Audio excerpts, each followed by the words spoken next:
Diplomati glede slovenske kandidature za vrh OZN?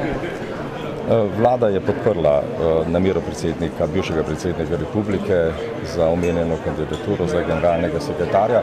Navodilo je splošno pač v smislu podpore logistične in druge vsebinske v primerih, da se bivši predsednik nahaja na področju, ki ga delovno pokrivamo. V tem smislu smo dobili ustrezno navodilo, deloma pa je seveda to navodilo izhaja tudi zakon o zunanjih zadevah in pa zakon o bivših predsednikih. A to poteka kaj, na kakšnih večerjah, na kakšnih srečanjih, koliko to tudi denimo stane? Predsednik ne prihaja pogosto v Združene države Amerike. V lanskem letu mislim, da je obiskal Washington in New York 3-krat. V vseh teh primerih smo bivšemu predsedniku nudili ustrezno logistično podporo pri pripravi sestankov. V sedanji fazi seveda ta način dela ne zahteva finančnih sredstev, tudi ne organiziramo nikakršnih sprejemov ali večerij, tako da v tej fazi celotna kampanja pravzaprav ne stane več. Kaj menite, da je gospod Danilo Türk primeren kandidat? O tem težko sodim. O tem bodo odločali predvsem države članice, predvsem države stalne članice Varnostnega sveta. Zdi se mi, da je preuranjeno govoriti o možnostih kandidatov. Dejstvo je, da se ime našega predsednika pojavlja tudi v mednarodnih krogih in da izražajo visoko stopnjo zaupanja v njegovo preteklo delo.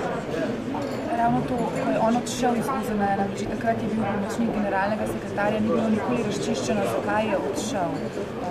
Drži, da je nekomu njegova ambicioznost preveč bila v napoto. Kaj je bil razlog takrat? Vi ste iz teh krogov, gotovo veste, kakšen ugled tam uživa. Najboljši nasvet, ki vam lahko dam, je to, da o tem vprašate samega bivšega predsednika. Jaz okoliščin njegovega odhoda ne poznam, vsekakor pa je delovno mesto zapustil z visokimi ocenami in z velikim spoštovanjem takratnega predsednika Kofi Annana, takratnega generalnega sekretarja Kofi Annana. Še ena zadeva je bila zanimiva, pismo Vzhodnoevropske regionalne skupine.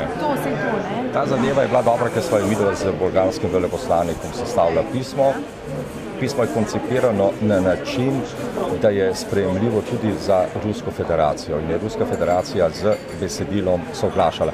To pismo na nek način povzema eno splošno sporočilo, da Vzhodnoevropska regionalna skupina, kjer je tudi Slovenija, v vseh dosedanjih izborih generalnega sekretarja ni dala človeka za ta položaj.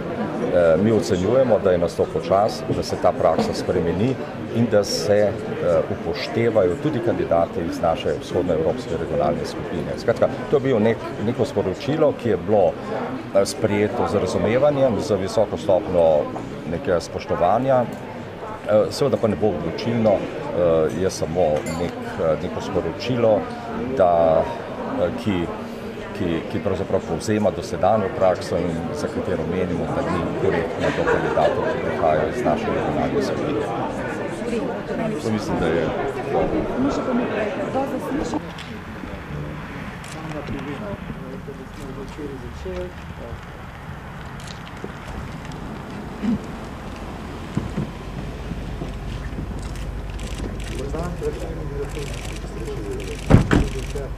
Veliko sreče, zdravja.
Pozdrav vsem, srečno novo leto.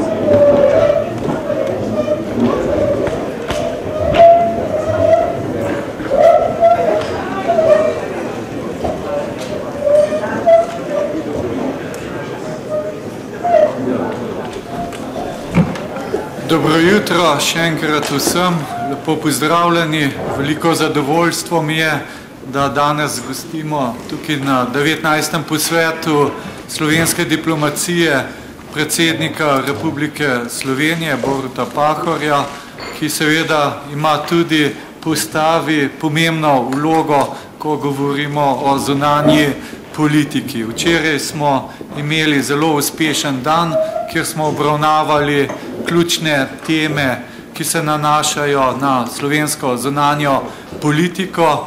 Danes nadaljujemo, z veseljem bomo tudi poslušali nagovor predsednika države in potem je tudi predviden kratek pogovor z vprašanji, tako da predsednik države, dobrodošel na 19. posvetu in beseda je vaša. Hvala lepa. Bi rad omenil predsednik Republike, da načrtujemo tukaj na tem mestu srečanje zunanjih ministrov Zahodnega Balkana. Pogovarjam se s francoskim zunanjim ministrom in tudi povabil sem nemškega zunanjega ministra, da bi upravili to vizije, to okroglo mizo, ker zlasti v tem trenutku mislimo, da je pravi čas za novo dinamiko. Imamo novo Evropsko komisijo, Evropski parlament, okoliščine v soseščini tudi narekujejo večjo dinamiko, ko govorimo o Zahodnem Balkanu, ki mislim,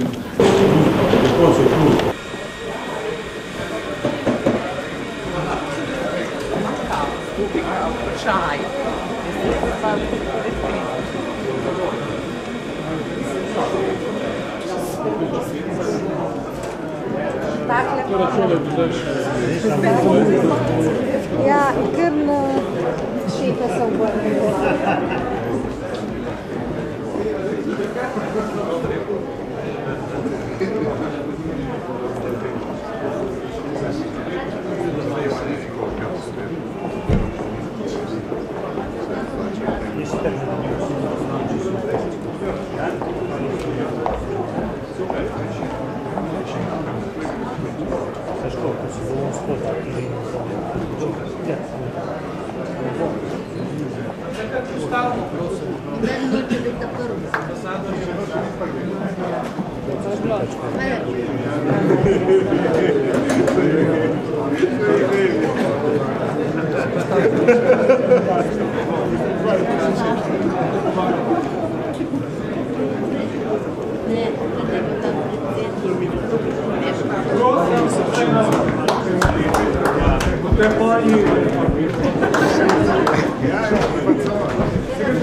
malo snemati.